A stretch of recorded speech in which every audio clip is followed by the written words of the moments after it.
Thank you all for coming. I'd like to call the July Livingston County Board meeting open. And with that, if we could have the call to order, please. Okay. And next will be the invocation by Denise Plenert of the Pontiac Christian Church.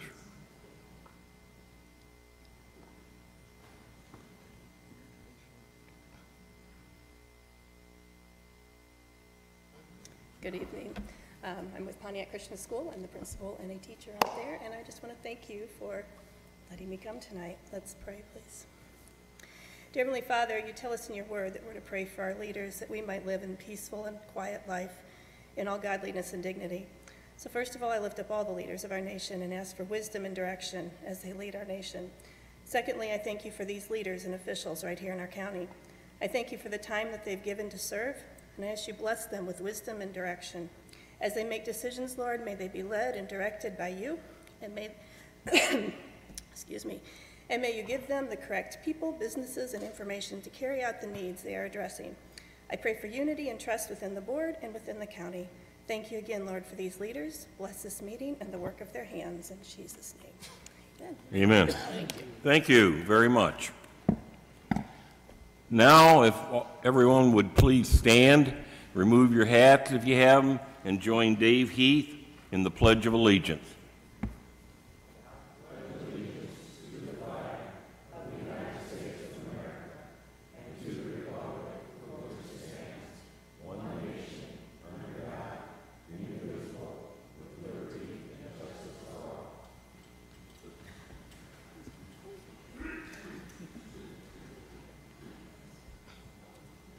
Okay, could we have roll call, please, Melina? Vietti. Yes. Bunting. Present. Slagle. Present. Ingalls. Here. Steichen. Here. Schaefer. Here. Kestner. Here. Ritter. Gerwin. Level. Allen.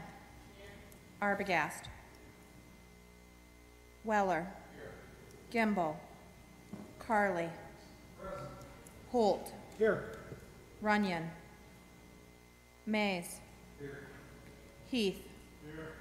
Weber. Here. Young. Here. Yoder. Bannon. Here. Do we have a quorum? Okay, thank you. Now we'll have the approval of the agenda, but I have a correction to that. I'd like to move Property Committee with Chairman Ingalls being the first under the committee report, and then we'll follow in order with Finance and go on through it. So with that change in the agenda, I'd ask for a motion to accept. So moved. Bunning, second. Bannon. All those in favor, aye? Aye. Aye. Okay, now it's with a lot of pleasure. I'd like to have a board appointment to fill Kelly Cochran Coleman's District 1 vacancy, and that person that I want to nominate for the board member is Patrick Killian. Patrick, will you stand up and show us who you are? I'd entertain a motion to approve Patrick's nomination as a board member. Mr. Ingalls, Mr. Holt. All those in favor signify. Well, I got to roll call that, don't I? Yeah. Roll call, please. Vietti. Yes. Bunting. Yes. Slagle. Yes. Ingalls. Yes. Steichen. Yes. Schaefer. Yes. Kestner. Yes. Gerwin. Allen. Yes. Weller. Yes. Carly. Yes. Holt. Yes. Mays. Yes. Heath. Yes. Weber. Sure. Young. Yes. Bannon. Yes. Okay, and Patrick, if you'd come up here, and I think we have Judge Fellheimer to swear you in, so if you two would come up here to the front of by the podium, I'd appreciate it.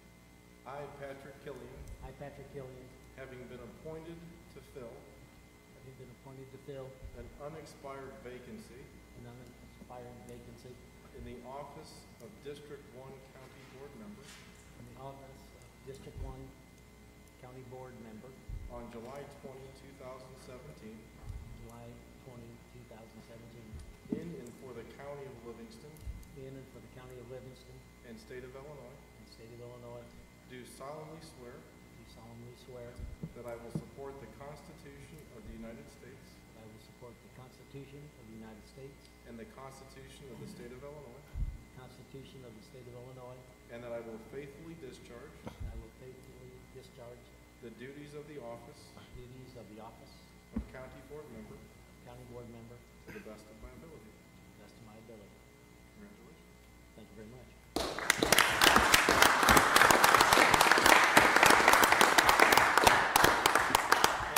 Congratulations, Mr. Killian, and Judge Fellheimer, thank you very much for coming here and performing the duties.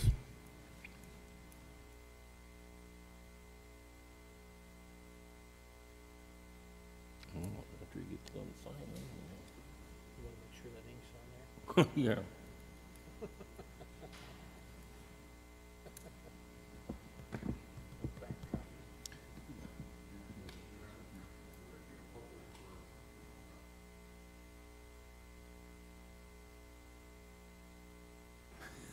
For who to?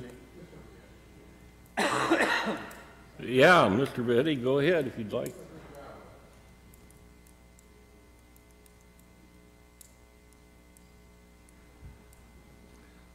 Mr. Killian, if you'd like to say any words to the county board or to the people out here in the audience, push the button on your microphone in front of you and go ahead and go for it. I just want to thank everybody for this opportunity. Had a little experience in McLean County. It's a little place south of here. And we all have to keep clear judgment in what we do. If we're going to affect somebody's family, our family, I think, you know, we are all one big family. So we have to take that into consideration whenever we make a judgment or a vote that we do that to our best of ability, and I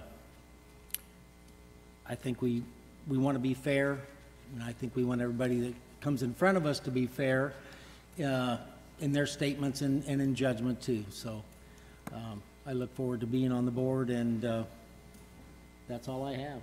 Okay, well, thank you and welcome aboard, Mr. Killian. Next is the approval of the minutes. I think all of you have had them, and Carolyn? Pardon, I can't hear. Okay, motion by Gerwin, second by Ingalls. Any comment? All those in favor signify by saying aye. Aye. Any opposed, same sign. Okay. Next, we have a report by State's Attorney, Mr. Randy Yednak.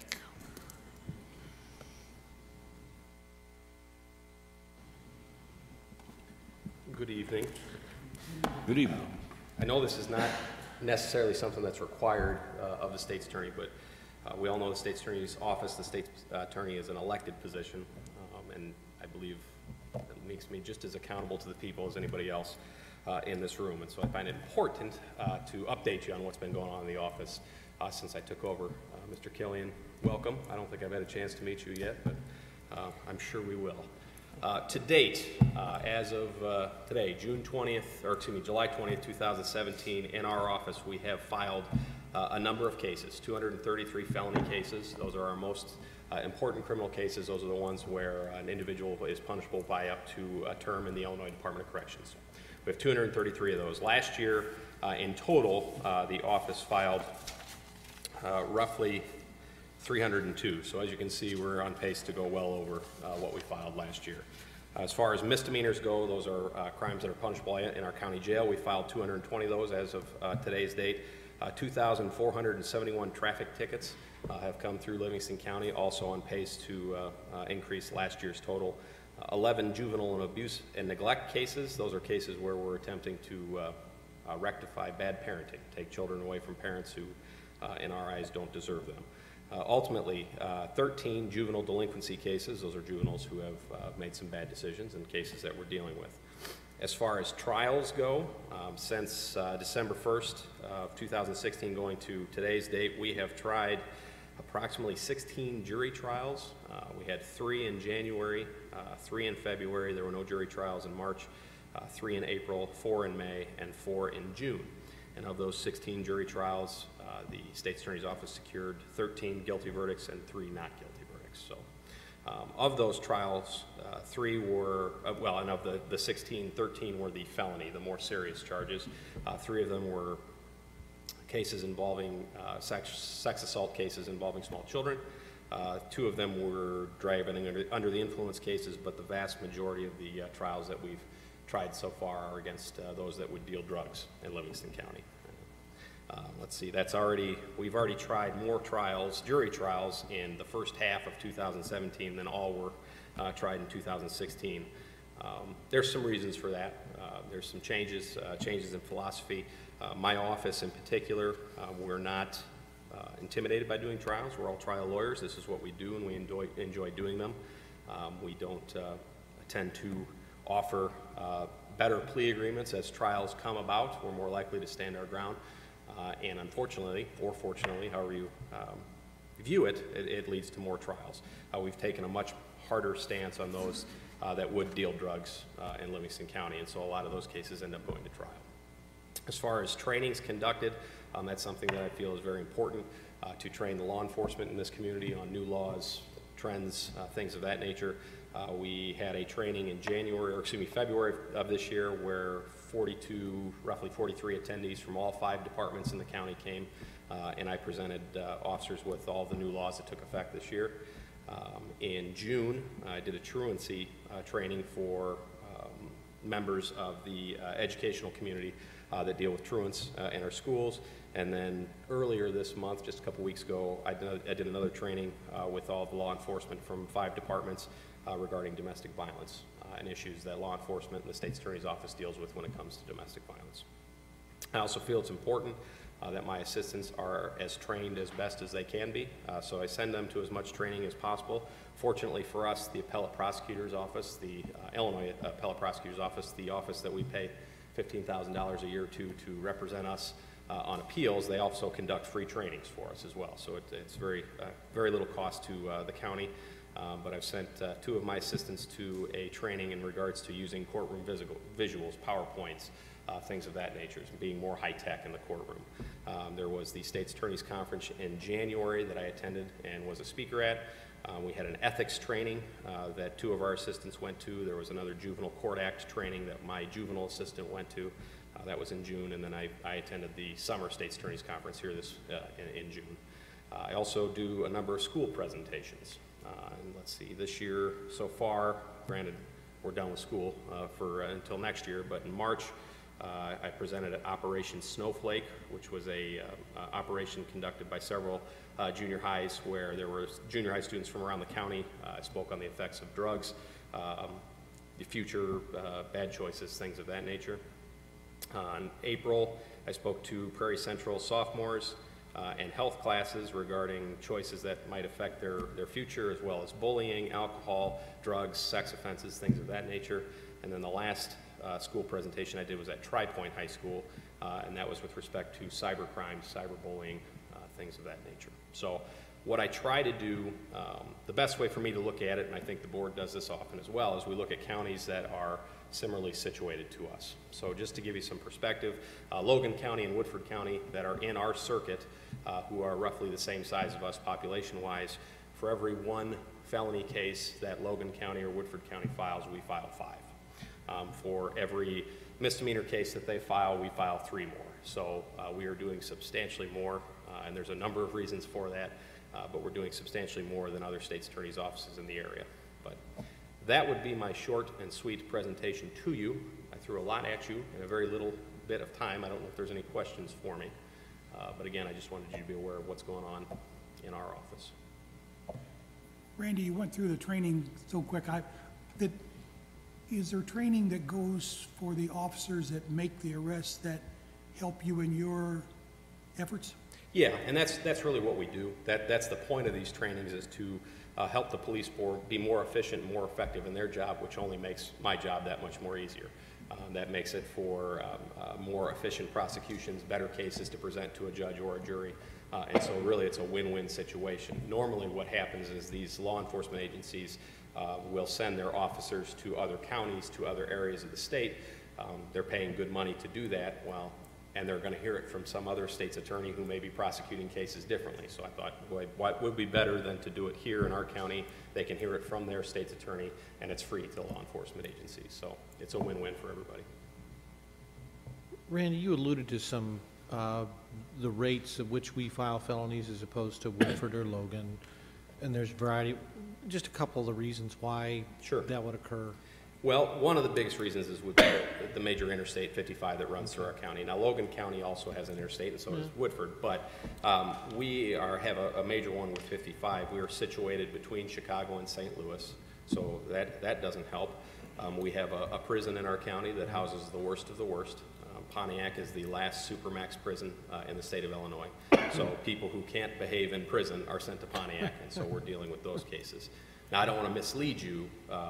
Approximately 10 to 12% of our caseload is prison cases, so they don't account for that much, but that's part of it. And not to pat ourselves on the back, but I do honestly believe that law enforcement in this community and the state's attorney's office as well is we're better at it. We're better at catching it, and we're more effective in it. Okay, So, thank you. yeah.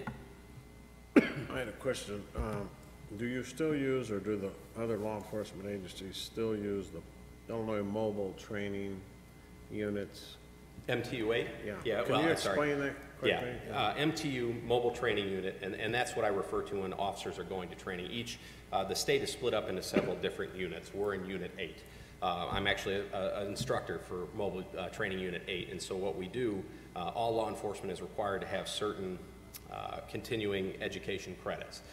And that's where they send them to different parts of the state. And so what I've done is got in touch with MTU-8, our mobile training unit, and I pass all of my trainings through them. They're approved by them, so that way our officers are getting the credit that they need in order to stay certified police officers. So yes, we still use them, but we're a part of them now. Anyone else? Questions? With Right. that, Thank you. we thank you for your report, Mr. Yednak, and appreciate the work you're doing. Next, we go to the consent agenda. Some of the nominations, Nick Stepanovich is a renomination. John Slagle is filling the seat on the Livingston County Housing that Kelly Cochran Coleman currently was serving as, and Jim Blackard is from Rooks Creek, and he's been appointed to the ZBA, and that's in Connie Casey's spot. Connie indicated to me 2 or 3 months ago that she very much would like off. Some things have changed in her family, and it was really hard for her to make meetings, and Mr. Blackard accepted that position. So with that, it gives us 3 ZBA members in District 2, 3 ZBA members in District 3, and 1 ZBA member in District 1, which is Rooks Creek and Pontiac. And this person is from Rooks Creek, where probably that'd be where there would be a ag ordinance change. So with that, I ask for approval of the consent agenda. Motion to approve the consent agenda. Mr. Fannin. Mr. Weller, any comment? Okay, with that, all those in favor signify by saying aye. Aye. Aye. I need a roll call. Do I? No, I don't. Yeah, you do, because of the bills. Okay. Roll call, please. Vieti? Yes. Bunting? Yes. Slagle? Pass, I guess. Ingalls? Yes. Steichen? Yes. Schaefer? Yes. Killian? Kestner? Yes. Gerwin? Present. Allen? Yes. Weller? Carly? Holt? Yes. Mays? Heath? Weber? Young, Yes. Bannon. Yes. Okay, with that, we're to Mr. Ingles, property. Thank you, Mr. Chairman. I imposed on the chairman to move me up. Brief explanation. Dee and I, it's unusual, but our son from Chicago, daughter-in-law, and 2 grandchildren arrived about 9 o'clock this morning. Our son, daughter-in-law, and 2 grandchildren from Miami arrived about 2 a.m. this morning, and we're all going our separate ways tomorrow morning early, so I want to spend as much family time as I can. With that, from public property, at our last meeting, Chad Carnahan, who's the manager for the 1 unit, reported on some basic work that's going on at the H&E building, historic courthouse, Regions building, and the highway. Unfortunately, Superintendent Cox, who assumed responsibilities for managing the unit that has the jail and the Law and Justice Center, after we had the split, was not at the meeting, and there was no report provided. The Regions building, I think if you remember, we solicited proposals to purchase and/or lease the Regions building. Lena and staff did a nice job of doing a financial analysis on what was best for the county, and it was pretty obvious that a lease to Mosaic was most advantageous to the county, and that lease is being reviewed by their staff and our staff and the attorneys and everything to fine-tune that, but it was the unanimous decision of the committee to move forward with that. By the way, the coroner's office and the veterans office, part of that agreement will be they will remain there as tenants. As a matter of fact, Chad and his staff is in the process of doing some cleaning and some basic maintenance and things to get that in shape to be leased. And he's also working on some significant energy conservation issues for all of our buildings, at least those 4 that are under his jurisdiction. To the H&E building, for the past 3 or 4 years, we've talked about we ought to do something either to I guess rehab that building, which is terribly outdated, functionally not by any means up to current standards, and/or look at replacement. I think the committee finally came to the consensus that trying to rehab that old multi-level building and everything would be cost prohibitive, and so we will be looking at how do we go about replacing that building and also providing the kind of space we need to provide and yet try to do it in a cost-effective manner. And we likely will have some money proposed for the capital budget to start that process. As far as we reviewed the budget that Chad submitted, a lot of questions, but I would only point out there's some significant issues at the H&E building that need to be addressed. Some may be long-term, we can avoid if we decide to replace. There's some that have some short-term impacts that we're going to have to address.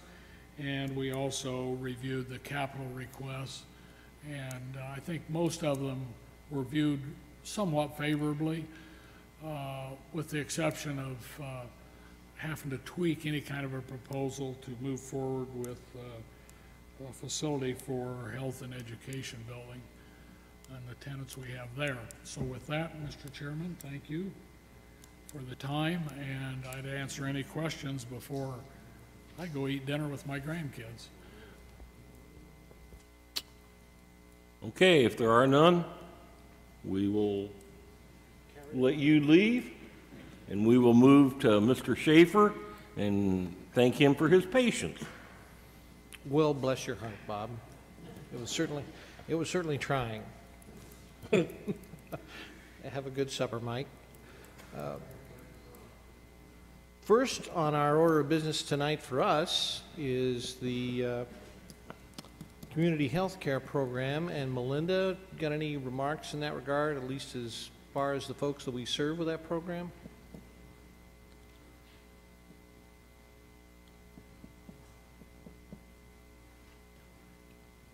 Yeah, this is an annual program. I come to you each year to ask for funds for the program, and it was started in 2009 after the decision was made to close the Livingston Manor.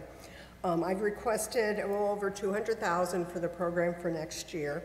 And what this program does is it provides home nursing and home services for county residents. Now, the home nursing is public health nursing, and it's chronic disease management. No one else in the county is doing it. It is not Medicare certified home health. Once they are ineligible for that, some people still need help with having their blood drawn on a routine basis, having their medication set up, and coordinating with their doctor. That's the home nursing program, and currently we have 21 individuals on the home nursing program for fiscal year 17, and out of those, 85% of them have incomes below $20,000. So it's a low income that we're keeping out of the hospital and helping with their doctor visits. This year we've provided 291 visits in 6 months for that. Home service is another component of the program, and this provides for basic housekeeping service, getting groceries, laundry, meal prep, anything to help people to stay in their homes and prevent nursing home placement. Keep them safely in the home, and we do demand that they're safely. We currently are seeing 26 individuals. Their income, 62% of them is between $17,500 and $20,000. The state provides a program for those under $17,500. And so for the home service, we've made 611 visits and for over 1,000 hours of service. We do have sliding fees, but we are basically targeting the low income for the program. That is why the county is subsidizing it, and we just figure out what it costs us. Thank you. Is there a is the determination of whether someone is should, since you're there as a professional, whether someone should be in a nursing home? Is that just a strictly a family decision, or no? We work closely with our case coordination unit. If somebody should be in the nursing home, we're going to push. We're going to be in contact with the state's attorney's office and make sure that they are taken care of. We work with their family on that. Okay. So, you know, and the stipulation was, I had asked for a little over $200,000, was that I end the program November 30th, 2018. So one more fiscal year. Okay. Melinda, I did, I don't know if everybody received it or not. I didn't pay attention to who all went to it. I did receive a couple fairly lengthy emails thanking you for this program and going into quite a bit of detail on the benefits that it provided. So thank you. Thank you. No doubt. She does a great job. Mr. Weller. Linda, if I caught the numbers right, like on the home nursing, you said currently, your current status is like 21 people receiving? No, we have 21 clients that we see, or 21 patients. We've had it as high as 42. Yes, once we stuck in the fee schedule, we did kind of weed out some of those, but it's pretty well the patients that can't pay. And we do have some that are private pay for it. Well, I thought there would be extras that are private pay. And then on the home services, like the grocery getting and running errands or whatever, I think your number, if I remember right, was like 26. Are some of those the same people? One participates in both programs. So right now, it's pretty well 45 people, which, we have cut down a little bit on who we serve by the fees, if we can find something else. You already touched on what I was going to ask next, is there still the program where you go to the home and that the people actually privately fund, they pay the fee? I'm sorry, I didn't hear. Is there still the program where you do the home nursing, but the people pay for it? That is part of the component. They can't qualify for Medicare certified home health. If they want to pay us, and we do have some that pay us to go in there and set up medications, we will do it. Okay. And that's part of it. For this program, for the budget, when I looked at it for next year, I'm projecting about $18,000 in fees. We do get donations out of people who are thankful that we have always done this sort of service, and the health department initially started with home nursing. So, and it's been expanded. Okay. Go ahead, John. Are these people that work for the county elsewhere and then they fill in and do this, or is this full-time people that are doing the test. This, on the home service program, the early retirement incentive, which I didn't realize there was problems with this, 2 of them are retiring, and I had promoted 2 to full-time, so they will definitely lose their job. I will have to look at the other staffing for it.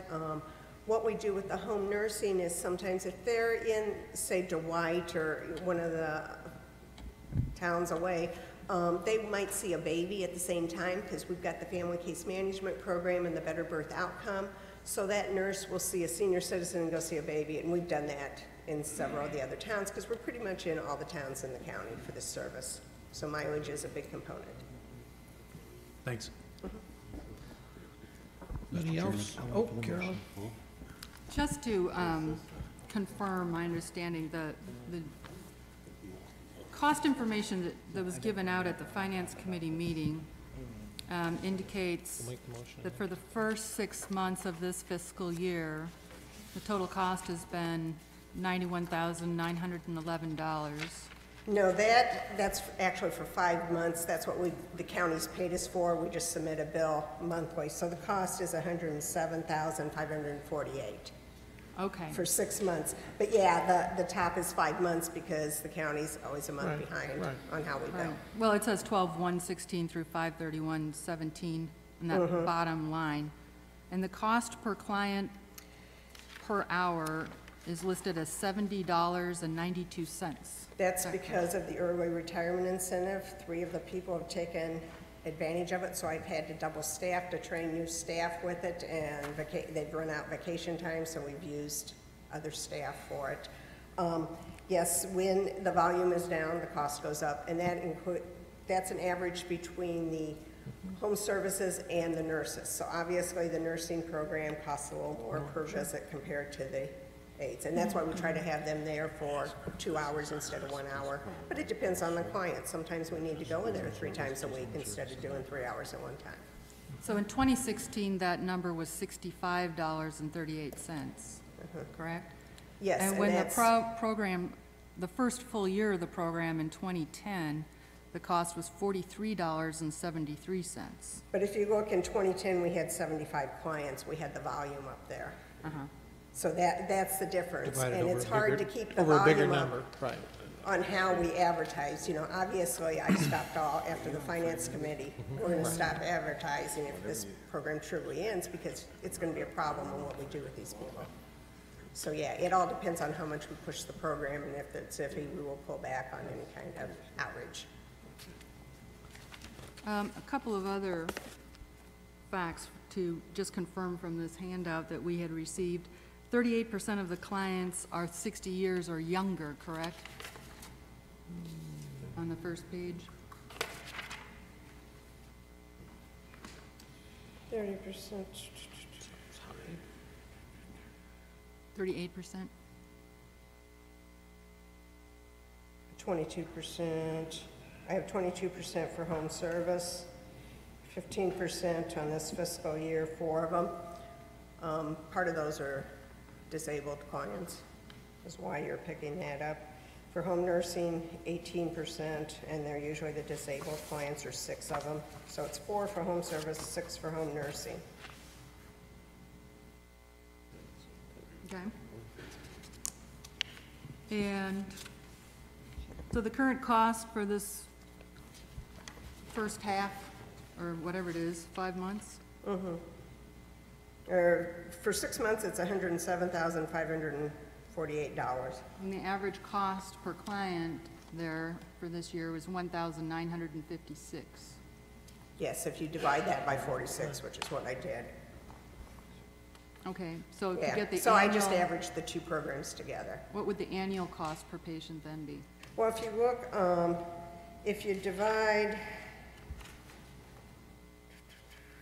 for 2016, the annual cost per person was $3,158. And we had 73 different clients, unduplicated clients over the course of the year. So the 1956 is for 5 months or 6 months? The 1956 is for 5 months. So that would annualize to $4,694 per person? Yeah, Per year. I don't have a calculator in front of me, so, yeah. Thank you. Just out of curiosity, do you have a good handle on what's the average monthly cost of a person in any nursing home anywhere? When you go, and part of why our costs were down, because I did have the fees rather high, so I had to go and put them in. For homemaker service hour, the rate is, in the Wilmington area, it's $19 to $22, and our top that I charge somebody with income over $40,000 is $20.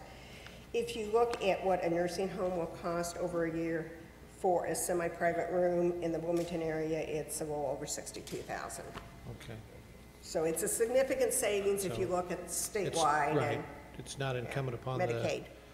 Livingston County to save the state of Illinois money, but nevertheless, we do have dual citizenship. We are both in Livingston County and citizens of the state of Illinois, so in some small way, we are in fact saving quite a bit of money, at least as regards our people. True? That is true. Fair We are conclusion. saving the Yep. state money. No? Good. And one of the And we few do- counties. I mean, Right. I've heard a lot of compliments about the program from other counties saying, oh, if we only had something like that to refer people to. Gotcha. Melinda, I've got one question for you, and thank you for all that you do. What, at the beginning, there's been a lot of numbers thrown out here the last 15 minutes. In the beginning, you said what percentage of your clients that take advantage of this program is under an income of $20,000? 85%? That's for the home nursing program. And for home service, which is the homemaking, 62%. Okay, thank you. Well, thank you very much, as always. With that, Mr. Chairman, I would motion that the resolution authorizing the program to continue for one more year be approved. Okay, thank you. Is there a second? Mr. Station, any discussion? Mr. Bunning? I guess when we had our committee meeting last Wednesday, I voted in opposition to this, not because did not want to give you the money that you needed this next year, but my concern is ending this program on November 30th of 2018. And the reason that I don't really know what the answer was. I was not on this county board when the discussion to close the nursing home took place, and the decision to go this route to help some of the needy folks that maybe don't have the disposable income to take care of themselves. I don't think going cold turkey on December 1st, 2018 is the right way to do it. I don't know what the proper way is. I know there was a suggestion at the county meeting, or the committee meeting last Wednesday, to maybe grandfather some of the clients that are currently using the program in, not maybe accept anymore, but you know, the ones, I'd hate for them to go to, or getting help from the county government without, and then December 1st not receiving anything. So that is my main concern. That is the only reason why I will be voting against this again. Thank you. Mrs. Gerwin? To explain my vote and also to respond to the few emails that I received, I will be voting against this, and my reasons are not because I do not care about seniors. I do greatly care about seniors. I care about all the people of Livingston County. One of our ongoing problems is that we have high taxation levels. Virtually everyone agrees that this is a problem and holding us back from developing a greater economic base and a more stable fiscal situation. The reason that we would have money to abate taxes for Anthony Lithgates, if that does pass, is because this is a program that was put in place to help shore up our economic base. They create and retain jobs in the private sector that actually make it impossible for us to be fiscally, safe and sustainable, and to prevent and to provide the programs that we want to provide. I believe in limited government. I believe government should only do what is absolutely necessary for each level. The state of Illinois already has programs in place to try to keep people out of nursing homes because it is the state of Illinois that incurs costs when a Medicaid patient goes into a nursing home, and that's as it should be. That is their responsibility. If we take on this responsibility, which was a vestige of getting out of the nursing home business, there's just really no limit to how far you can take it. I know everybody likes benefits, and this is going to be a prime example of how you can put a program into place, and it's the devil to take it out again, because the people who are getting the handouts are right there to be in your face. However, I also feel a duty to the taxpayers and the families of Livingston County. When we increase taxes, we do so basically at the point of a gun. We have the legal process behind us. We can force people to pay taxes. When we do that, we take money from people who are earning the money and may have different priorities in their life. So for example, the families in our county may want to keep their money to put toward their own retirement, or to put toward their children's college education, or their church, or maybe they want to do something completely different. I don't know. But their priorities are also important. And as the people who earn the money, I believe that their priorities should take precedence on things that are not mandated and are not part of the normal county government. So we have gone from blowing through $1 million a year on a dysfunctional nursing home to now we're going to, first we were blowing 300,000 plus, now we're down to about 218,000 plus, and we're providing an extremely expensive benefit that is provided by other entities in the county, including healthcare providers and private individuals who attempt to provide these services, albeit not for free. So we are competing with them in that sense. However, I have talked in the past about having a weaning process. I don't think grandfathering is going to work because there's too many on who are permanently disabled, who are young, who will be on for decades. And so we've already given notice that it's time. That was the feeling in the discussion in the meeting. And if we are to meet our goals of cutting another 800,000 of our dependency on the landfill money, which we have no control over and which is not guaranteed, then we have to start looking at these things, and we have to be, it's difficult, it's hard. I don't like saying no to Melinda or anybody. It's not a pleasant thing, but it's what we have to do. Government has become a tremendously out of control, thorny hedge, and we have to cut it back at some point, no matter how difficult it is, in my opinion, so that we can continue to provide the necessary services such as our public safety and so on. We're going to have some very hard decisions to make as we look at the budget. This particular one, even though I have aged parents and they need care, I understand, I get it, but this is not, we are not the be-all and end-all for everybody's needs. And so we have to say no at some point. And that's what I'm going to do for the benefit of the taxpayers and the families and the long-term fiscal sanity for Livingston County. Thank you. Mr. Killian. Yes, I guess I need to ask a question. Is that okay? All right. Do you, your department, look at every avenue for education for the folks that you're dealing with? I mean, and advising them other avenues, not just us as a county, but to the state or any other organizations? I mean, as the program of last resort. Okay. If they're eligible for Medicare, home health, we shuttle them in there. If they're close enough to go to their doctor and able, if you look at the which, I'm sorry, you probably don't have that, if you look at the age of those that we have on home nursing, we have 14 people that are age 80 or over. So sometimes it becomes an issue if your children do not live close enough to take you out to the hospital for lab work or. I know the feeling. that. Yeah. So, but yeah, we consider it the program of last resort. We try to get it into any state program that we can.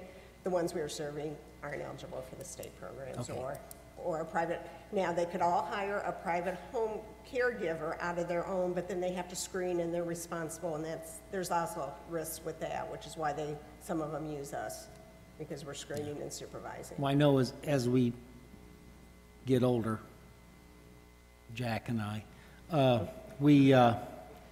the technology kind of has passed us. I mean, when your car's smarter than you are, that's kind of a problem. I mean, I still know how to drive. But, okay, I didn't know what the other avenues of education were for them, and, I mean, seeking other help and stuff, but you assist them in that? Oh, yeah, that's the very first step. See whatever Okay. they're eligible, and if we can help them sign up for Meals on Wheels, do that. Okay. You know, and we're a large rural county. You go out in some of the small towns, there's nothing there. Yes, thank you.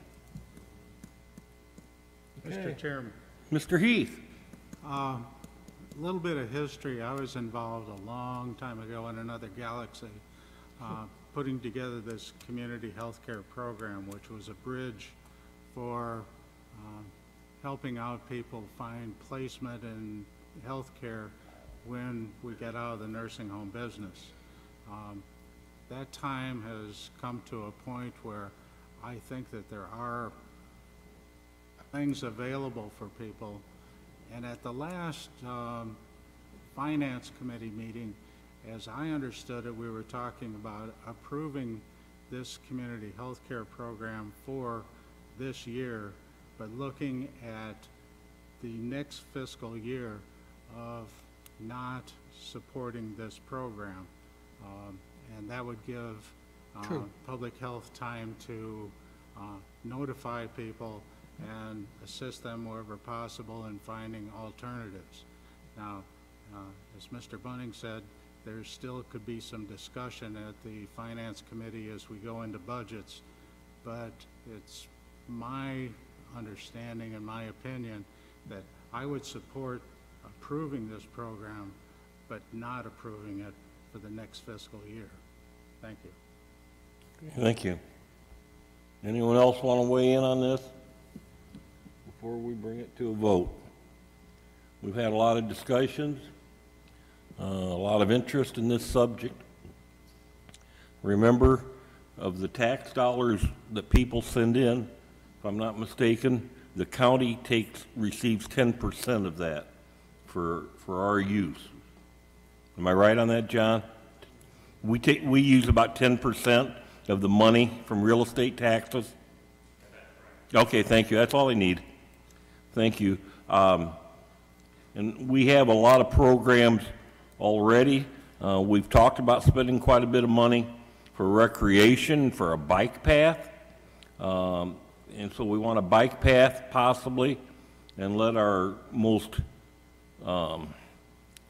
vulnerable people at a loss on what to do. And it just seems we increased the services that we were paying out for animal control to catch dogs and cats, and went from, I don't know, $100,000 to $300,000. You know, we have a history of providing for those who are poor in this county. When I went back to the poor farm and the cemetery out there that the patrons of the poor farm were able to be buried in. And I think we learn every Sunday we're to be compassionate and give to other people. I hate to see this taken away. I think it's something this county can afford. I think it's something that we should afford. So with that, we'll take a vote. Mr. Mays. This money coming to pay for this program is not coming out of tax dollars. It's coming out of tipping fees, which in turn is not Livingston County tax money. True. So, yeah, it does belong to taxpayers. I just wanted that to be known. Okay, we're going to call for a vote. Mr. Weller? Mr. Chairman, when this program was initially put together, as Mr. Heath referred to, it had an ending date on it.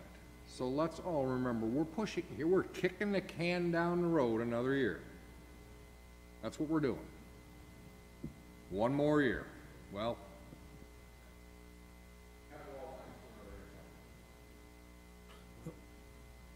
Anyone else?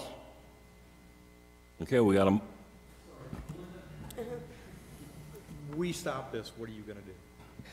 That's, I guess, the big question in your mind right now. The big question is, I'm gonna have to start looking at where these people can get services, whether I continue the services to October 2018. Is it better to have some services in there than not?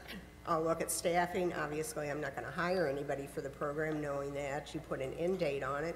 So the homemaker program would be kind of controlled by staffing, and it'd be a waiting list, whoever's on there. And controlled by our new healthcare, if we ever get one. Who knows on the healthcare. The home nursing, I'm gonna look at closer again to see if I can integrate more of it into some of our other programs.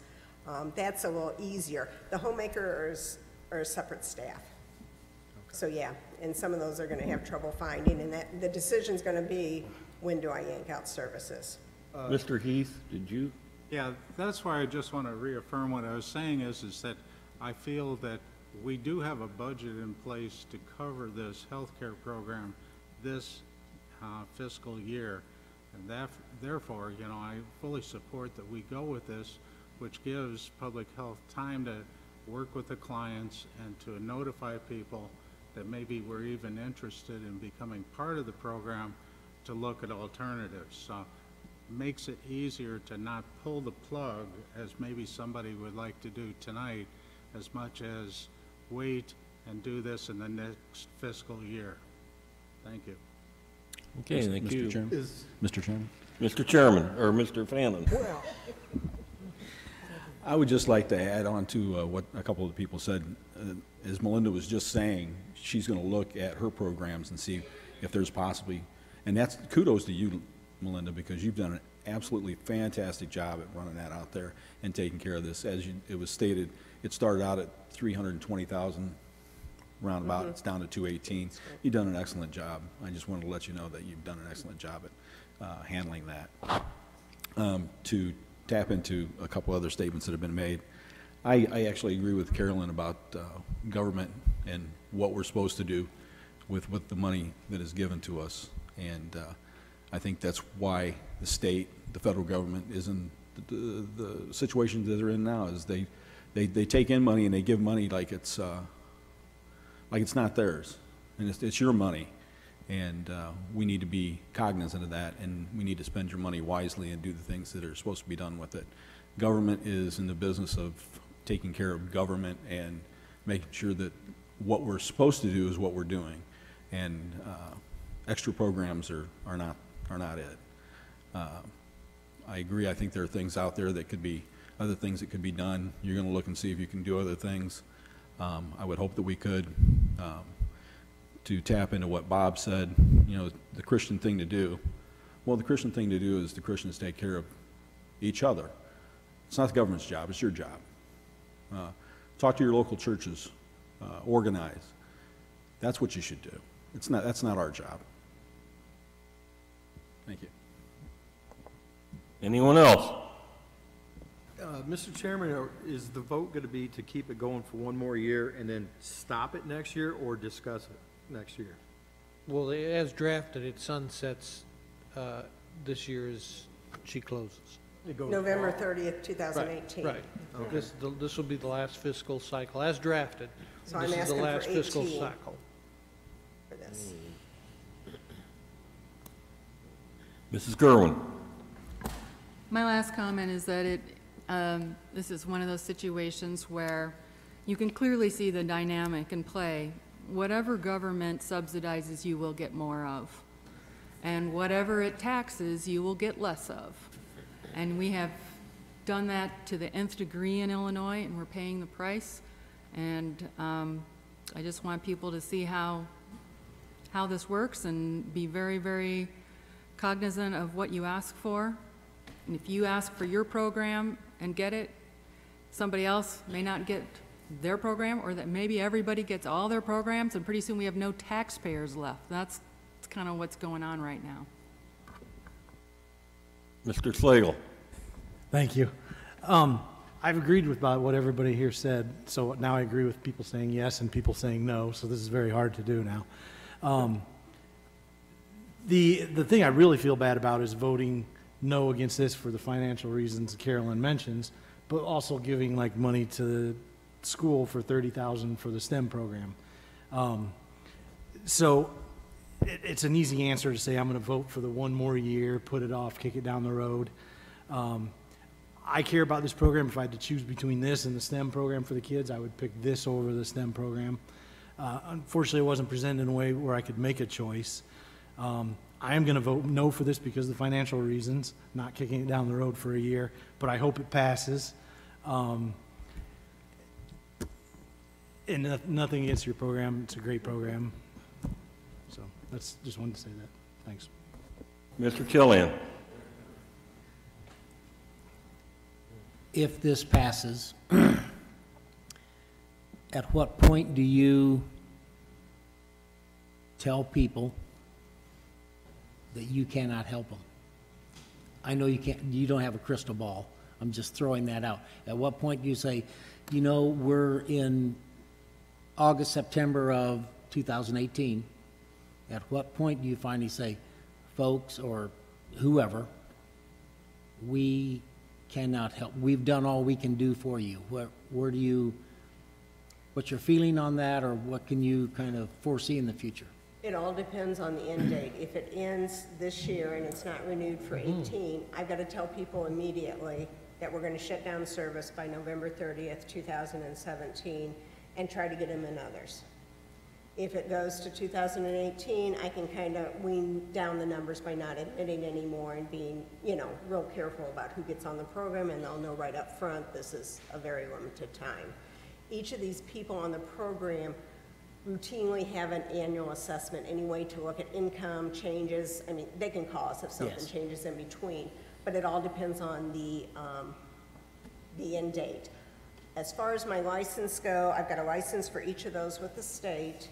The state says I do have to give them at least a month's notice that I'm going to shut it down. Now, I can continue the license and not serve anybody, which would kind of help legally, just because then I won't get a patient abandonment charge or a potential, you know, why did you walk out on this? That would give me more time to try to find alternate neighbors, churches, something like that for these people. I have not talked with the state. I've just looked up the regulations that say you have to give at least a notice before you shut down. Our license is due to be renewed in September, so we will renew it for another year. It's just how many we serve on it.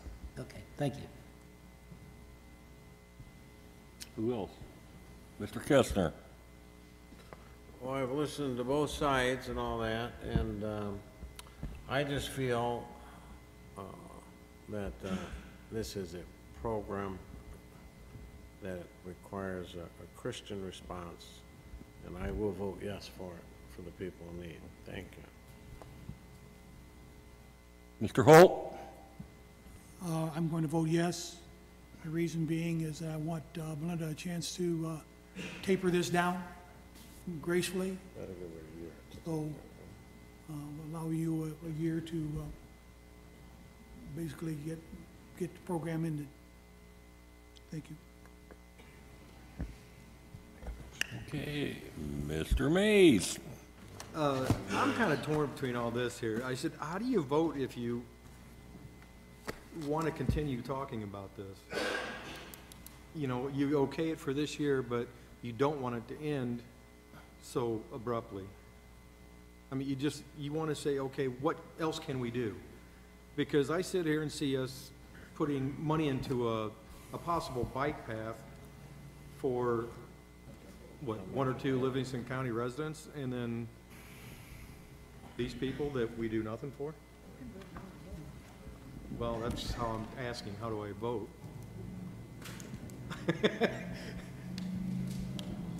Present? Mrs. Hartley? Okay, I think that you guys have heard both sides. So basically, if you want the program to continue through 2018, you will need to vote in the affirmative for this resolution before you. This will at least fund it through 2018. Someone would need to bring something else before the board for future consideration going forward. But I think, from what I'm hearing, there is a consensus amongst it, at least to continue at this time. But if you want this at least to continue through 2018, you will need to vote in the affirmative. And with that, I'd like to be able to take a vote. Roll call, please. Vietti. Yes. Bunting. No. Slagle. No. Steichen. Yes. Schaefer. Yes. Killian. Yes. Kestner. Yes. Gerwin. Allen. Yes. Weller. Carly. Holt. Yes. Mays. Yes. Heath. Weber. Yes. Young. Yes. Fannin. The ayes have it. I think so. Four nays? I think so. Considerably.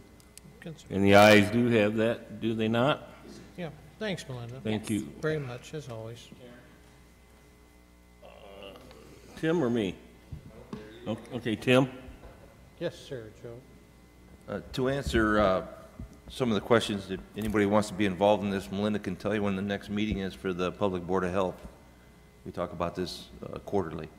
Anybody who wants to be more involved and show up at any one of those meetings. Thank you. Well, thank you, Joe. Barb, yes, stand and deliver. You've got property to sell. Let's get her sold. You started your chant? Yeah. I believe in your packet you have a resolution authorizing the sale of a piece of real estate in the village of Sonneman. It is a house and on a lot. It was offered for sale at our sealed bid auction last September and did not sell. Subsequent to that, another resident in Sonneman approached the trustee about purchasing it for the minimum bid of $641. And so I'm asking your approval to go ahead and transfer the ownership of this property for the minimum bid of $641. I would move in that direction, sir.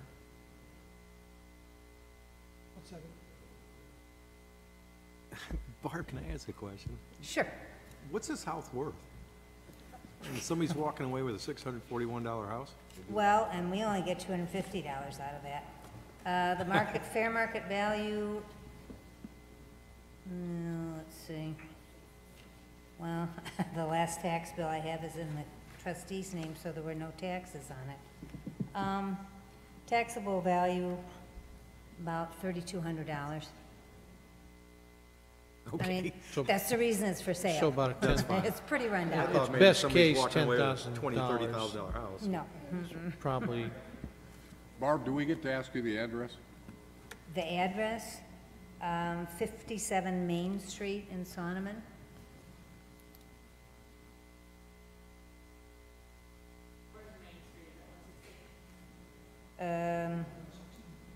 I don't know. I'm sorry. I think it may be uptown, past uptown by the bank.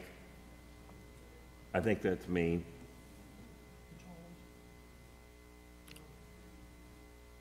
got a motion in a second, sir. We already did. Okay, look, any questions anymore? Let's go ahead and roll call that, please, Alina. Vietti. Yes. Bunting. Yes. Slagle. Yes. Steichen. Yes. Schaefer. Yes. Killian. Kestner. Yes. Gerwin. Allen. Yes. Weller. Thanks, Barb. Carly. Yes. Holt. Yes. Mays. Yes. Heath. Weber. Young. Yes. Bannon. Yes. Thank you. Thanks again, Barb, as always. You do a great job. Next on the list of things to do tonight, have before you a part of the GLC EDC's proposed tax abatement for a project for Anthony Liftgate's, about 23,000 square foot addition. Total value of the construction cost, not including legal and all that good stuff, $750,000, and it qualifies under a program that we helped set up some years back. Adam would be here tonight, but he is, as we speak, addressing another body that this program needs to get approved by if it's to progress. And given that this is what the exact thing this program was set up for, I'd motion that it be approved. Second. Okay, and a second by Bunning. Discussion? Okay, roll call vote, please. Bietti. Yes. Bunting. Yes. Slagle. Yes. Steichen. No. Schaefer. Yes. Killian. Kestner. Yes. Gerwin. Allen. Yes. Weller. Yes. Carly. Holt. Yes. Mays. Yes. Heath. Weber. Yes. Young. Yes. Fannin. Yes. Thank you. Last item of business, the clerk couldn't be here tonight, so her semi-annual report is indicative, as always is. It's pretty cut and dried. It's what she's taken in, and dispersed. Items of note, year over year, things where some transactional revenues were up, which those are dollar-based transactions. Upon question, and this is strictly academic, a little more farm ground changed hands in the first half of this fiscal year than last year. So other than that, like I said, she does this twice a year. There's nothing revelatory in it, and I'd motion for its approval by us. The Finance Committee approved it. Okay, thank you. Second, Fannin. Discussion? Roll call, please. Bietti. Bunting. Yes. Slagle. Yes. Steichen. Yes. Schaefer. Yes. Killian. Kestner. Yes. Gerwin. Yes. Allen. Yes. Weller. Yes. Carly. Holt. Yes. Mays. Yes. Heath. Weber. Young. Yes. Fannin. Yes. Thank you. Thanks, everybody. Thanks, Mr. Chairman. Well, thank you. Good job. And with that, we'll go to the Ag and Zoning Committee with Chairman Holt. Thank you, Mr. Chairman. We have no action items, but Chuck is here if you have any questions that I can't handle. We have an open house tomorrow at the landfill between 11 and 1. We'll be serving meals out there. I think Bernardi's normally caters that, so you can find out about what's going on at the landfill and what their expansion possibilities are and how they build a landfill. The ZBA, where they're going to be discussing, again, our proposal changes, is going to be August 31st at 7 p.m. I did visit Sun Trucking again in Wolf Creek at Pugie. He's promised he's done some cleanup and he's going to continue. Joe asked me, he said I had a complaint regarding a resident in Reddick. I did visit the gentleman and asked him to kind of clean up his front yard, and he agreed to work on it. The chairman and I visited a property owner in Rowe, and if you're there at the open house, you can look to what would be the northwest, and you can see this property that they were talking about, where there's several cars, junk cars parked in the front yard, and they got a letter from Chuck giving them 30 days to clean that up. I did get information regarding Dollar General in, speaking of economic development, Dollar General in South Streeter, they have taken out a building permit to build a Dollar General there in South Streeter, so we do have potentially another business locating in the county.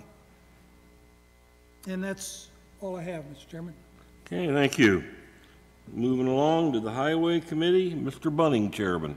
Thank you, Mr. Chairman. We have no action items to bring to the board tonight as well, but our last Thursday afternoon's meeting, we discussed the results of a June 16th letting for a bridge to be replaced here east of town. We also, with the purchase of the Peterbilt used truck from Winnebago County, we were able to sell one of ours, 2002 single axle truck, brought $18,250. A local township bought that. We had the opportunity to tour the maintenance garage so Clay could go through and kind of show us where we're at with equipment. We're going to start working on a schedule here for a 3 to 5 year plan on replacement of the equipment out there. We started working on the preliminary budget for the FY18. We got a motor fuel tax update with the passing of the budget last month. There will not be any hiccups in our payments received from the state of Illinois, which we are pleased to report. Maintenance foreman position has been made. Travis Sankin is going to replace Dave Rainbolt. He will effectively start September 1st, and then since he was a maintenance worker, after September 1st, we will go ahead and start the process to replace him to be a day worker. That was pretty much all that we had. No public comments. So back to you, Mr. Chairman. Thank you, Mr. Bunning. We'll go right to elections with Mr. Fannin, Chairman. Thank you, Mr. Chairman. We have an amendment to the ethics ordinance tonight. By state statute, the county is required to have an ethics ordinance, and part of that ethics ordinance is a gift ban, which is before you tonight for us to vote on to add to our ethics ordinance. Any questions? Carolyn? Was this language required by the state? Yes. I'll Okay, make a is there a motion. I'll motion? make a motion to approve that. Okay, Fannin, second. I'll second it. Station. Any discussion? Okay, we'll call for the motion. Bietti. Yes. Bunting. Yes. Slagle. Yes. Steichen. Yes. Schaefer. Yes. Killian. Kestner. Yes. Gerwin. Yes? Allen. Yes. Weller. Yes. Carly. Yes. Holt. Yes. Mays. Yeah. Heath. Weber. Yes. Young. Yes. Fannin. Yes. Thank you. Most of our work is usually handled at the beginning of the meeting in the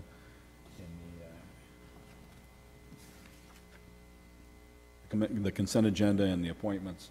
But we did have, we passed out the standing rules this month to take another look at. It's been a couple of years since we've looked at those, so those were passed out at last meeting for everybody to take home, take a good look at, and see if there's anything to make a change to, improve upon at next month's meeting. And that will end my report, Mr. Chairman. And if they have any changes, they should get to you with them. Is that correct, Mr. Fannin, for the standing rules? Any We'll changes, discuss it. Additions or Yeah, corrections? we'll discuss it at the Yeah, meeting. but they should give them to you. Yes. Or another committee member. Okay, let's move on to the Sheriff Jail and License Committee. Mr. Kestner, the chairman. Thank you, Mr. Chairman. Our committee met July, had our July meeting last week. We had one guest, Mr. Ron Baker, the Chief Probation Officer. He indicated his office would be submitting a budget request with less funds asked for than last year's budget, and he discussed some of the responsibility of his office. We also approved one raffle license approved by, for the Livingston County Democrat Party, submitted by John Rice Jr. of Fairbury, Illinois. We reviewed the handout items from the sheriff and jail departments showing their budget requests for next year. However, we did not have any handout for vehicle fund requests and no action was taken.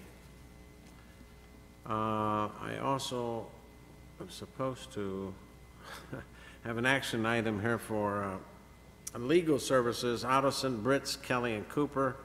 I'm not real familiar with that. Could Mr. Fannin talk about that? That's the second half of the bill for the attorney services that were rendered at the beginning of 2016, I believe is when it was. And didn't we, a few months ago, Yeah, we had voted on, we had separated that bill out also and voted on it instead of adding those to the consent agenda for immediate approval. All right, I will make a motion that that be approved. Mr. Chairman, Mr. Mays. I have a comment on, You have what? I have a comment on that. Well, we got a motion. Let's go ahead and get the second, and then we'll have the discussion. Mr. Holt, we got a second. Now we'll have a discussion. Mr. Mays. I don't know how many people have actually looked at this and read it. Most of these are his, I don't want to say personal attorney, talking with the union attorney about stuff that our state's attorney should be dealing with. This all took place when Randy wasn't in charge, and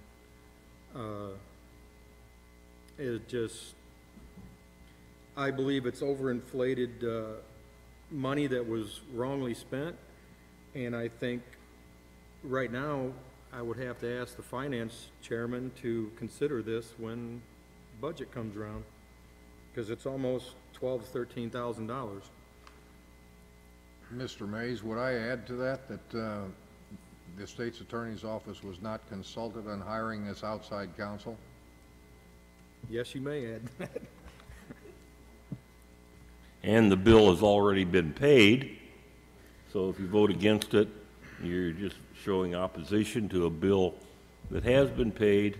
I guess my thought is we're at budget again, and if he's got this kind of money to throw around, he obviously shouldn't get it this year. That's right.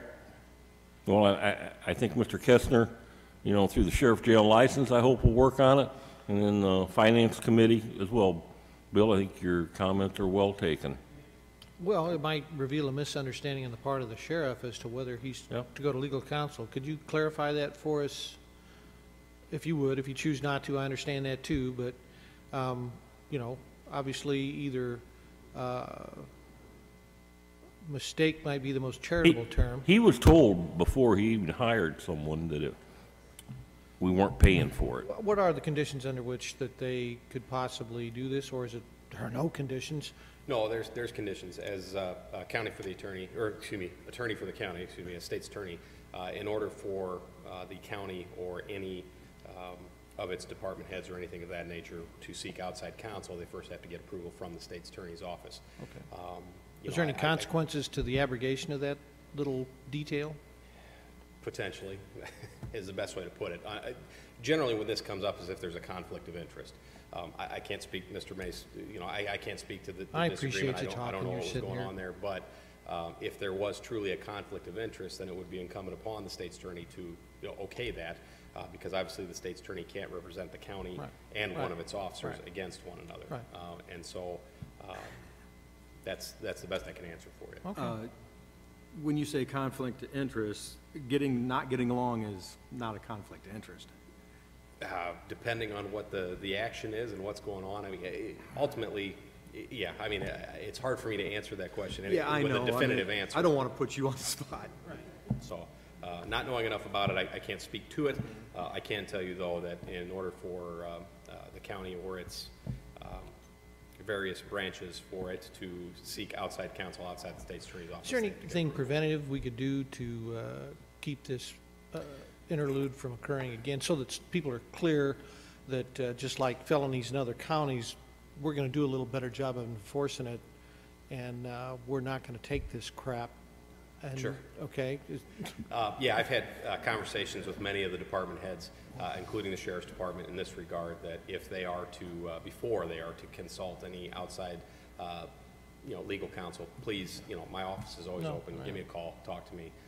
And I'd like to think that has, Good. outside these two bills, I don't think the county's incurred any others. Yeah, you made yourself clear. So that, I've done that. Yes. Excellent, thank you. But just to clarify, you're saying that regardless of whether there's a conflict of interest, the state's attorney should have been consulted and requested to provide that additional Sure. counsel? Yes. And then if they said no, then the sheriff or whatever, There's whoever, always there's a would mechanism have a recourse for yes, going if- to the court and asking for, right? Correct. If, okay. we'll just say as an example, if the circuit clerk was requesting outside legal counsel, came to my office and I determined I didn't think there should be, she always has a recourse of filing a petition within our circuit court, a petition for a special prosecutor. The judge would determine whether there is a conflict of interest and whether that would be appointed. Was that done? I don't know that. Okay, that's, Yeah, I don't know, I can't answer that yeah, question. that's what I'm trying to get at. It seems like this was done without our knowledge or anything, and we got $12,000-13,000 sitting there that has been paid out of these guys' money pocket, that I totally disagree with it. Sure. But right now, I can't do Bill, jack about it. Mr. Chairman, Bill, to speak on that, they were made aware at the very first meeting that their attorney came to the sheriff's office, that there was a process to be followed. They had to go to the state's attorney. All they had to do was request, but the request was never made. They came to the meeting anyway. We told them at the meeting, according to the state's attorney, the proper procedures hadn't been followed, and you were here on your own recognizance and you won't be paid. But the bill got paid anyway, but. Okay, things have gone bad here. What's the recourse? I mean, is whoever does this chargeable with something, or is it just too bad you gotta pay the $13,000 because he's got it in his budget? The recourse is what you've talked about earlier in your conversations regarding the budget. Ultimately, as I've indicated any number of times, elected officials, particularly the sheriff, state's attorney, circuit clerk, we all have internal control over our office. And so once a budget is passed, there's not a whole lot that the county board can do to restrict spending. Now, if it's an illegal purchase or something to that effect, obviously something can be done. But my understanding is the sheriff has it in his budget to pay this bill. There's very little that the board can do short of looking at it come budget time. Yep. Thanks so much. Mr. Bunning? I got one more question, Randy. Sorry about that. I couldn't get my green light to light quick enough. When you say you know nothing about any of this, when there's changing of the guard, so to speak, on elected officials, do you not sit down and discuss stuff like this, prior issues that the past state's attorney had? I mean, how do you, as our county's lawyer, know nothing about this? In answering the question as diplomatically as I can, there was little to no transition with respect to the state's attorney's office. And so attempts were made on my behalf to reach out and discuss issues like this, but they were not met with a welcome attitude. Okay, thank you. I guess you're only, would be look forward from your term. My job, yes, my job now is, as of December 1st, I am the legal counsel for the county, and we're going to look forward and move forward on issues like this. Good job. Randy, I've got one question for you. It's kind of a dual part. Is this, I'm assuming this is something that doesn't happen very often, where somebody goes to outside counsel. Are you familiar with that happening at any point in time whenever you were? Well, it's happened a couple times since I've taken over, and Mr. Bach is here to show. I mean, there are times when the county does reach outside counsel with either the permission of the state's attorney's office, or if there is a conflict amongst. In terms of, we'll speak to the first issue, conflict amongst the county, where there needs to be separate attorneys. Does that happen very often? No, it doesn't. It does not happen very often. There are very few cases that exist in our case law world where one county official is going after the county or vice versa. It doesn't happen a lot, but it does happen from time to time. Nope.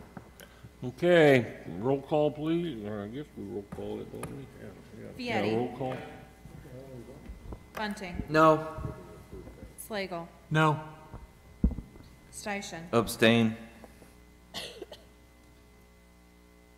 Schaefer, Yes. Killian. Kestner, Yes. Gerwin.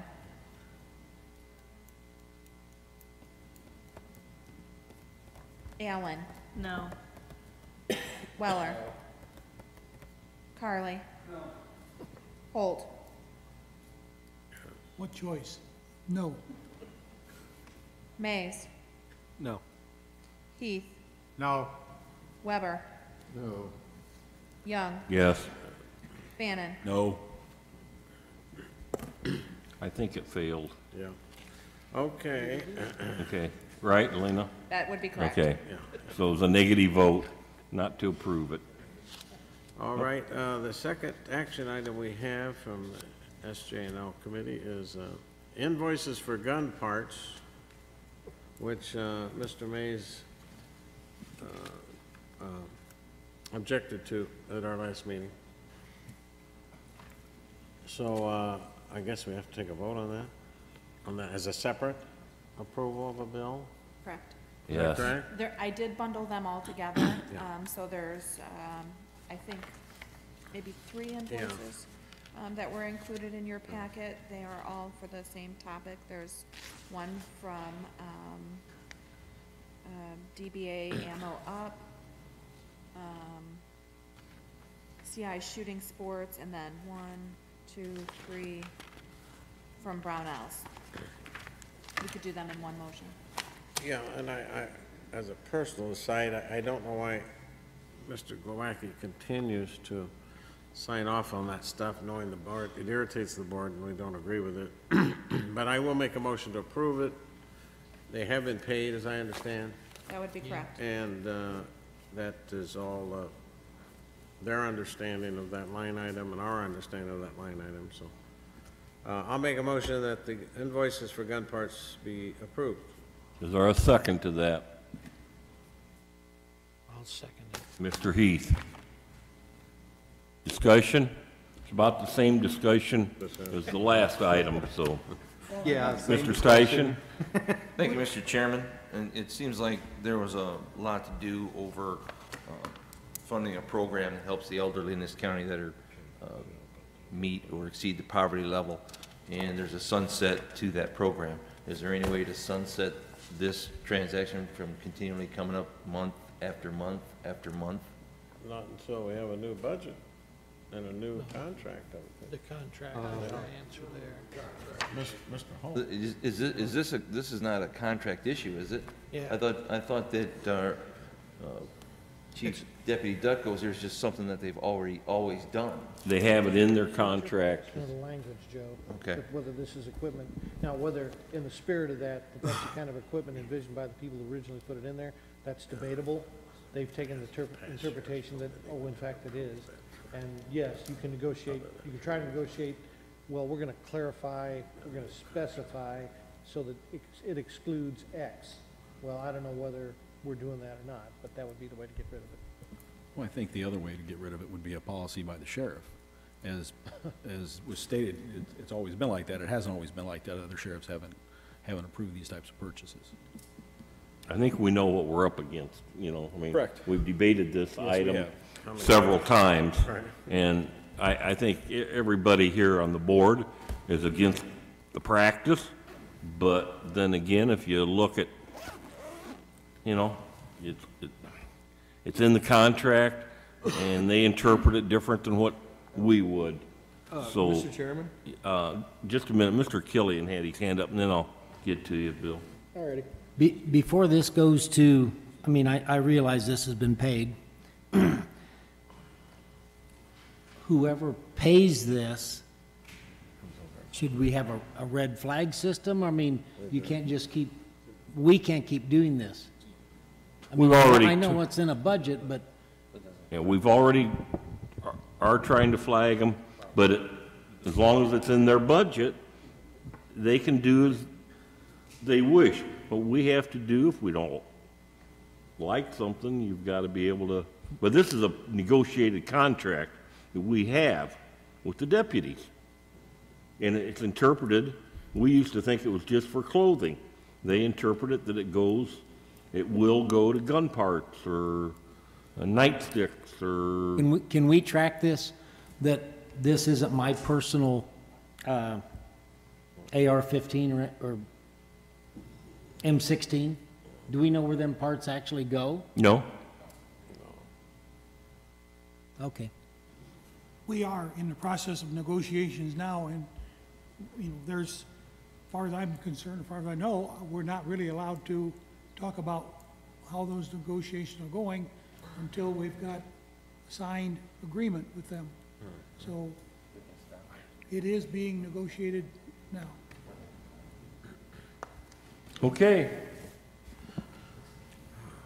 Let's go ahead and roll call that. Could I ask, what, the gun parts you're talking about now, is this another AR? Yeah. Yeah. I would ask Mr. Station to go out and talk to the sheriff. Okay. Because it seems like it's a policy issue right now, and not many of the other sheriffs have done this. He seems to have let it go.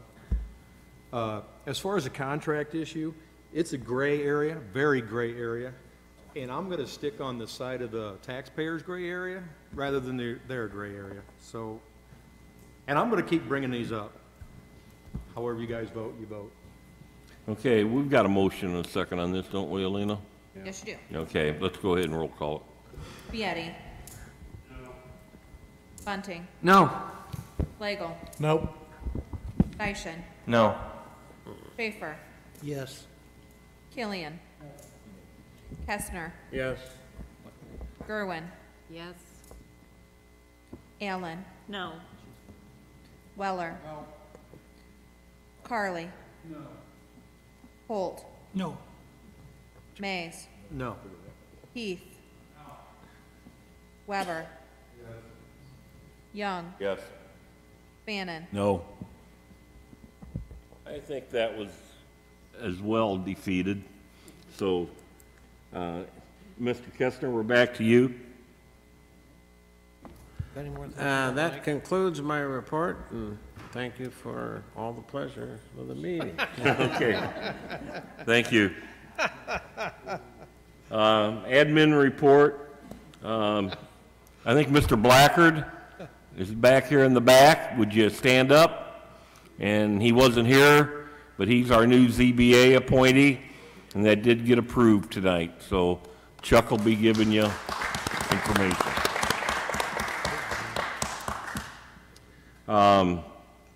There was some appointment changes on committees.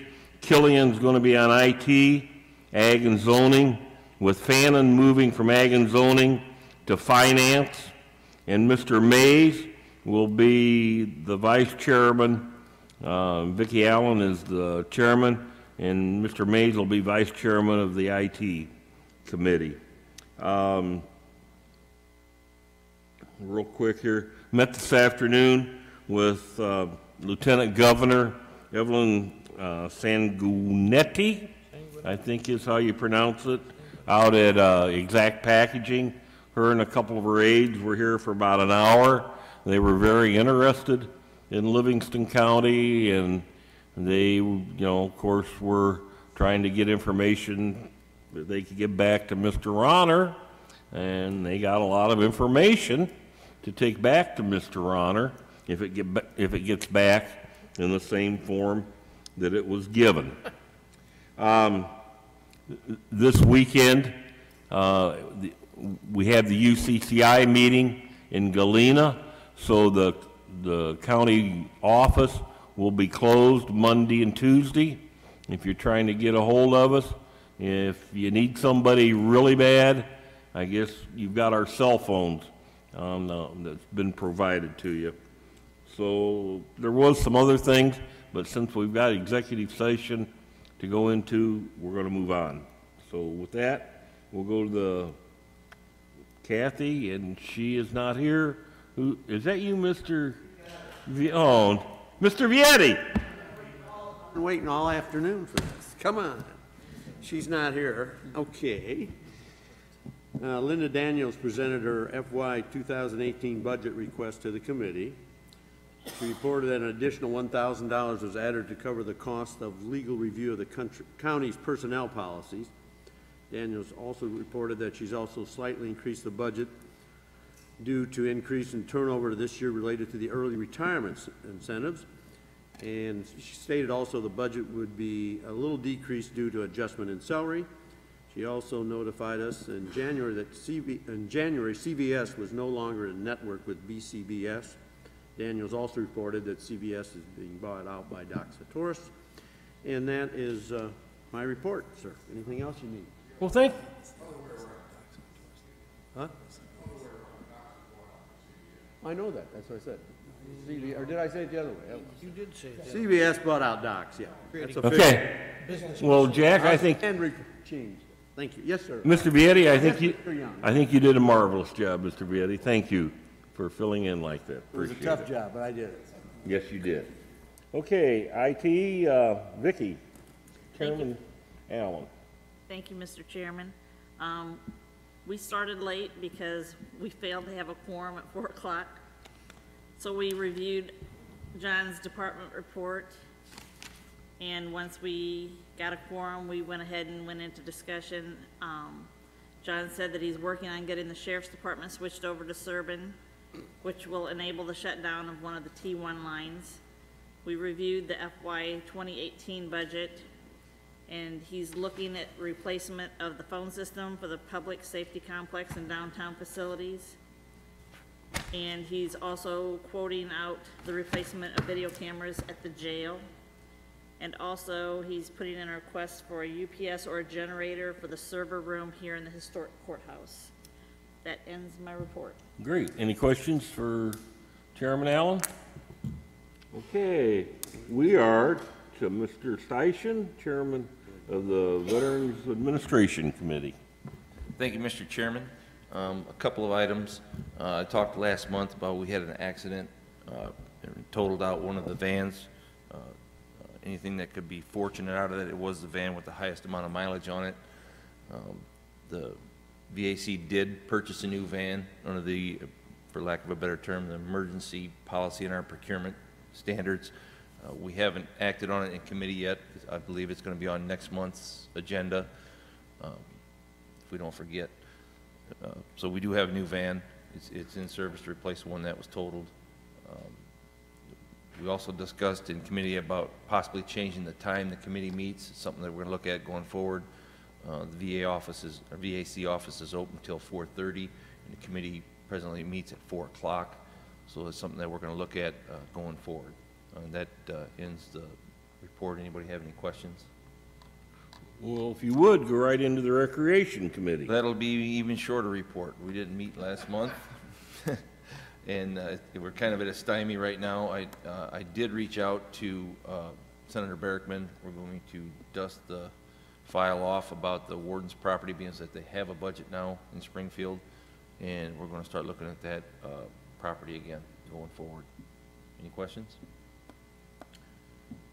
Okay, thank you. I'm sorry, Joe, what's your bank up to there that we've been putting money into? It's what it's, I want to say 130, 140,000. It's whatever the rent is off of the farm property. We spent a little bit, I think, with doing a study on the bike path, but that was a long time ago. And I don't think that anything has been spent out of there. John, do you have John Clemmer, do you have an accounting of what's in the Recreation Committee's coffers?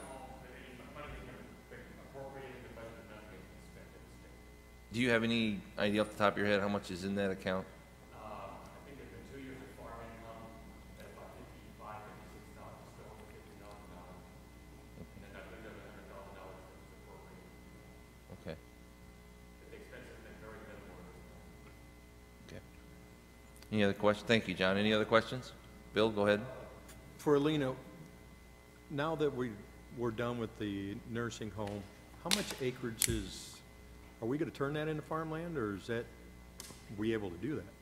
It'll take some time to do that, but that is the thought. It's an additional, I think, 17 acres. Oh, it's not that much It's then. not a huge amount. Okay. And it'd take a couple years, I think, Bill, just to get that ground in any kind of condition. You know. Okay, John, have you done anything, have you been to a housing? Great. Yeah, well, I went to my first one today. Okay. It was 2 hours. I learned a lot of acronyms. I'm probably going to forget most of it. A lot was thrown at me, but seems like a well-run organization. Their next meeting normally is September 21st, and they moved it to September 19th because of some conflicts at 1 p.m. Good. Okay. Any questions for John? Okay. Any public comment? Don't rush up here all at one time. Anybody? Okay. Then I would take a motion to go into executive session. I'll make a motion to go into executive Bannon? session pursuant to 5 ILCS 122 C11 pending litigation and 5 ILCS 122 C2 collective bargaining agreement. Okay, May 2nd. All those in favor, aye? No, got a roll call? Roll call. Okay. Vietti. Boy, you didn't know. Bunting. Yes. Flagel. Yes. Dyson. He left. Schaefer. Yes. Killian. Kestner. He left. Gerwin. Yes. Allen. Weller. Carly. Holt. Mays. Yes. Heath. Weber. Young. Yes. Bannon. Yes. We'll take about a 5-minute break.